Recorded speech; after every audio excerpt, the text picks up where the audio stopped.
Hello, I'm Pastor Horace Douty in Lexington, Virginia, and each week I bring you a Bible meditation on Sunday mornings, and I hope that you will subscribe to these meditations. In fact, subscribe to Horace Douty, D-O-U-T-Y, YouTube, and share these videos with your family and your friends. I appreciate that. Today, I want to call your attention to an unusual Bible story recorded by Luke, who has pulled back the veil and shown us an intimate glimpse of life in Jesus' day. We're not left out on the street. We are taken into the home, maybe almost into the kitchen, where hostess Martha is busy preparing a significant dinner. Jesus and his crew of disciples apparently made themselves comfortable in the main room. No doubt good Jewish wine was poured, and I can easily imagine the conversation as Jesus explained his uncommon views to those eager listeners. Martha's sister Mary was enthralled with the swarthy young Irish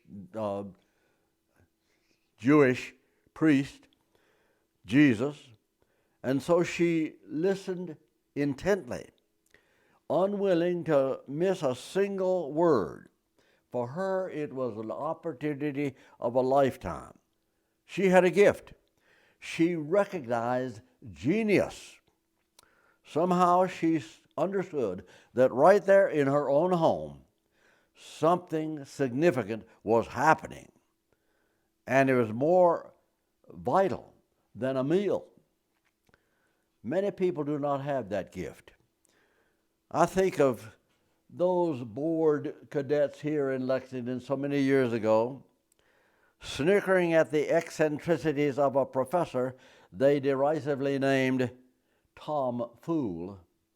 Very few of those boys realized that their teacher would soon be called Stonewall Jackson, and that his wisdom would continue to be taught worldwide well more than a century later.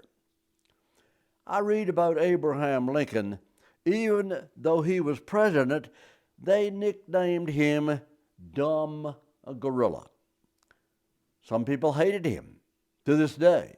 And yet, without that dumb gorilla, America might have split asunder, and we would not refer to one nation under God.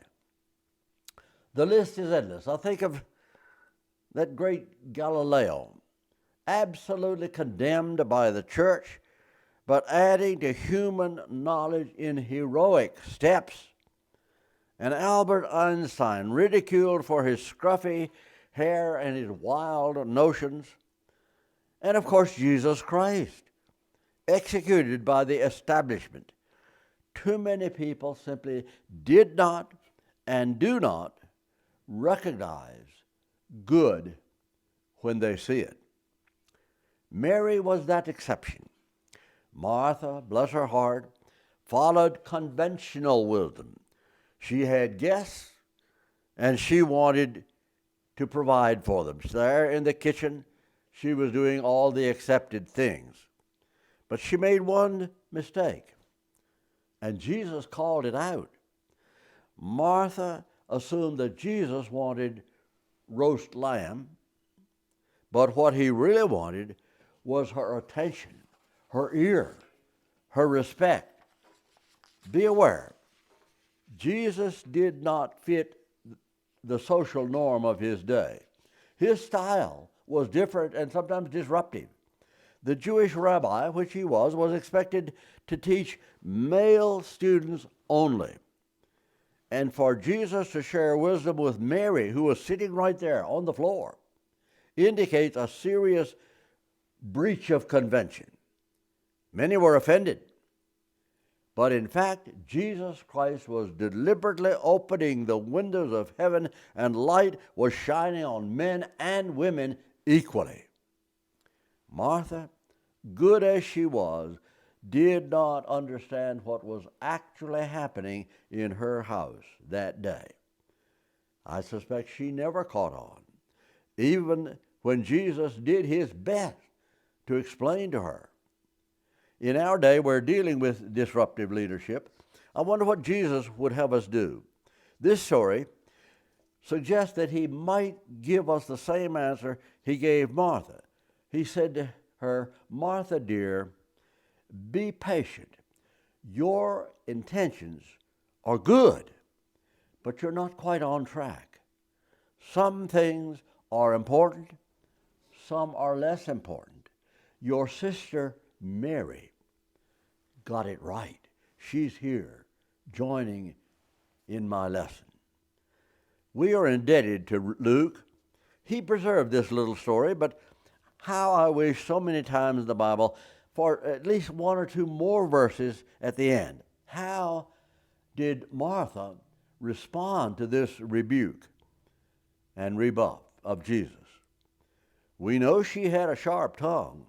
She scolded Jesus another day for not coming when her brother Lazarus was dying. Maybe on this day, she slammed out of the house, calling over her shoulder, "Okay, fine, I'm out of here. You guys can sleep on the floor, you can eat whatever you find, but I'm gone." Luke does not tell us how she responded.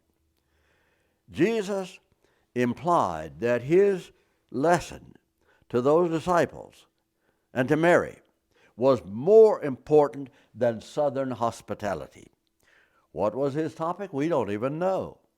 The point of the story seems clear, though. You are to be perceptive in this world. More is happening than meets the eye. Martha missed somehow. I certainly do not want any of you to do the same. The purpose of every sermon and song and prayer is to sensitize your soul and to make you more like Mary.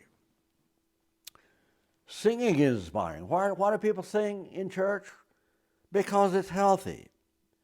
It's poetry. It's inspiring, body and soul. You truly miss something if you never sing. I doubt that Martha was much of a singer. I have a feeling Mary sang. It's easy to make Martha's mistake. She's not alone. Mental blindness seems contagious. Look at some of the other well-known Bible characters. There's Pontius Pilate with all of his power. He knew that Jesus was not guilty, and yet he gave in to the crowd and pronounced the verdict. It was a mistake. We remember. Instead of rising to the status of hero, Pilate is embarrassed every time anybody, millions of people, say the Apostles' Creed. Crucified under Pontius Pilate. Simon Peter in that chilly courtyard stoutly denied knowing Jesus. Big mistake. The innkeeper at Bethlehem. World history would be dated from what happened in his barn, and he was totally unaware. In contrast, we have Mary, totally tuned in. We have pint-sized Zacchaeus in his fine clothes climbing a tree because he knew something more than the others. He and Mary are your mentors. God spoke to them. He speaks to you in 1,000 ways. Why do I so often mention nature's beauty in my meditations and sermon? It's because some people don't see it. You can be too preoccupied, like Martha. You may miss the forests and the meadows which rival heaven's streets of gold. Be wiser than Martha.